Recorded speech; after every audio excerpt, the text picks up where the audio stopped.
నమస్తే, welcome to meta news. ముందుగా ఈ వీడియోని లైక్ చేయండి, షేర్ చేయండి. మరిన్ని ఇంట్రెస్టింగ్ పొలిటికల్ అప్డేట్స్ కోసం మెటా న్యూస్ని సబ్స్క్రైబ్ చేయండి. ఇక మ్యాటర్లోకి వస్తే, పరచూరు నియోజకవర్గంలో టీడీపీ దూసుకుపోతుంది. అక్కడ వైసీపీ స్థానిక అభ్యర్థి కనీస పోటీ ఇచ్చే పరిస్థితి లేకపోవడంతో ఎమ్మెల్యే ఏలూరు సాంబశివరావు హ్యాట్రిక్ కొట్టడం ఖాయంగా కనిపిస్తుంది. ఉమ్మడి ప్రకాశం జిల్లాలో పరచూరు నియోజకవర్గం కమ్మ సామాజిక ప్రాబల్యం ఉన్న ప్రాంతం. వైసీపీ ఆవిర్భవించిన నాటి నుంచి పరచూరులో ఆ పార్టీ పాగా వేయలేకపోయింది. పరచూరు ప్రస్తుతం టీడీపీ ఎమ్మెల్యే ఏలూరు సాంబశివరావు స్థానికంగా మంచి ఫాలోయింగ్ ఉంది. 2019లో రాష్ట్రమంతటా ఫ్యాన్ గాలి వీచిన పరచూరులో మాత్రం సాంబశివరావు గెలుపును అడ్డుకోలేకపోయింది వైసీపీ. గత 2 ఎన్నికల్లోనూ గెలిచిన ఏలూరు ఈసారి ముచ్చటగా మూడోసారి విజయం తనదేనన్న ధీమాతో ఉన్నారు. పరచూరులో ఏలూరు విజయాన్ని అంచనా వేసిన ఆమంచి కృష్ణమోహన్ సైతం ఇటీవల వైసీపీ ఇన్ఛార్జ్ పదవిని వదిలిపెట్టి వెళ్ళిపోయారు.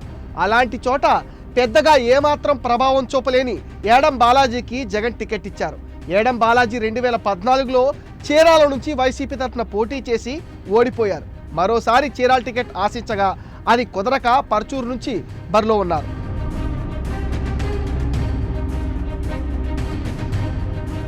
ఏలూరు సాంబశివరావును పార్టీలోకి లాగాలని జగన్ సర్కార్ అనేక ప్రయత్నాలు చేసింది. అవి బెడిసి కొట్టడంతో ఇబ్బందులకు గురి చేసింది. అయినా తట్టుకుని పార్టీనే నమ్ముకుని ప్రజల కోసం పోరాడారు.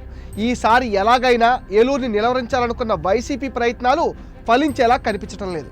గత ఏడాది పరస్పరం తలపడ్డ దగ్గుబాటి వెంకటేశ్వరరావు, ఏలూరు సాంబశివరావులు ఈసారి ఏకమయ్యారు. ఇద్దరూ కమ్మ సామాజిక వర్గానికి చెందిన నాయకులే. 2019లో వైసీపీ నుంచి పోటీ చేసిన దగ్గుబాటి స్వల్ప తేడాతో ఏలూరు చేతిలో ఓడిపోయారు. ఆ తర్వాత రాజకీయాలకు దూరంగా ఉన్నారు.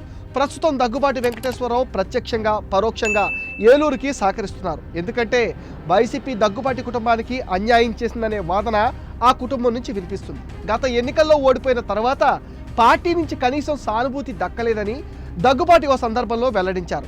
అంతేకాదు వైసీపీ విధానాలను కూడా ఆయన తీవ్రంగా వ్యతిరేకిస్తున్నారు. ఇలాంటి పాలనలో తాను గెలవకపోవడమే మంచిదైందంటూ ఇటీవల సంచలన వ్యాఖ్యలు చేశారు దగ్గుబాటి.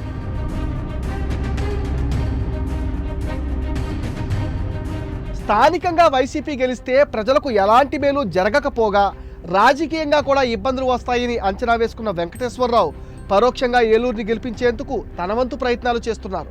నేరుగా ప్రచారంలో పాల్గొనకపోయినా తన అనుచరులు, సన్నిహితులకు ఫోన్ చేసి ఏలూరుకి మద్దతు ప్రకటించాలని కోరుతున్నారట.